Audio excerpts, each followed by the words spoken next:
Globalement, il y a trois types de mesures qui sont utilisées. Les premières, c'est ce dont on va parler maintenant, c'est toutes les mesures qu'on appelle d'éviction. Comment éviter le contact avec les acariens. Les deuxièmes, c'est les mesures qui concernent tous les médicaments, bien sûr. Et si ça ne suffit pas, on a la désensibilisation. Donc, tout traitement anti-acarien est axé sur une, deux ou ces trois mesures. Maintenant, aujourd'hui, on va parler surtout de la stratégie d'éviction, et c'est clair que c'est par là qu'il faut commencer.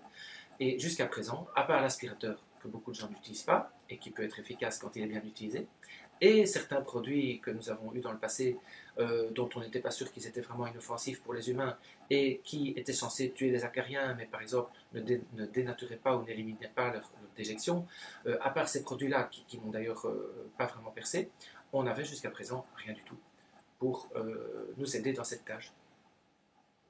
Et je dirais que c'est là que la Carup apporte vraiment un plus, puisque c'est la première fois qu'on a un produit qui n'est plus là pour tuer les acariens, qui est là pour les attirer. Donc déjà, si tu ne tues pas les acariens, il y a peu de chances qu'ils nous tuent nous. Donc c'est aussi déjà une façon d'expliquer le caractère tout à fait inoffensif du produit.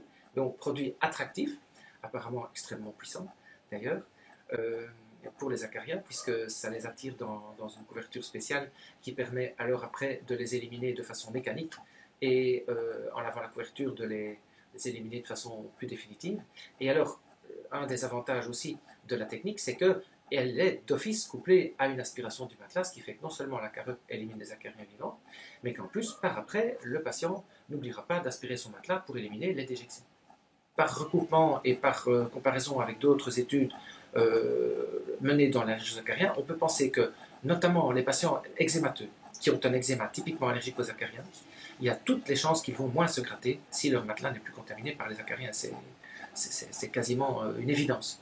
Donc, ce qui a des chances de diminuer la charge médicamenteuse. Mais on manque encore de recul pour l'affirmer de façon certaine. Les patients qui ronflent, par exemple, et qui ont un ronflement lié à une inflammation nasale allergique, eux aussi, on a beaucoup de chances qu'ils puissent soit alléger leur charge médicamenteuse, soit diminuer leur ronflement, et donc améliorer la qualité de leur sommeil et du sommeil de leur conjoint. Ce que je trouve intéressant aussi avec la technique de la Carup, c'est le fait que c'est quelque chose de très facile à réaliser, que maman peut faire pendant la journée quand son enfant est à l'école, qui rentre dans les tâches ménagères habituelles, et avec un produit qui se vend peut-être en pharmacie, mais qui ne doit pas être considéré comme un médicament. Donc je pense que, étant donné que ce sont des produits qui sont à base d'huile essentielle, si mes informations sont correctes, la technique convient aussi particulièrement pour tous ceux, et ils sont de plus en plus nombreux, qui aiment de traiter une maladie avec des moyens plus naturels.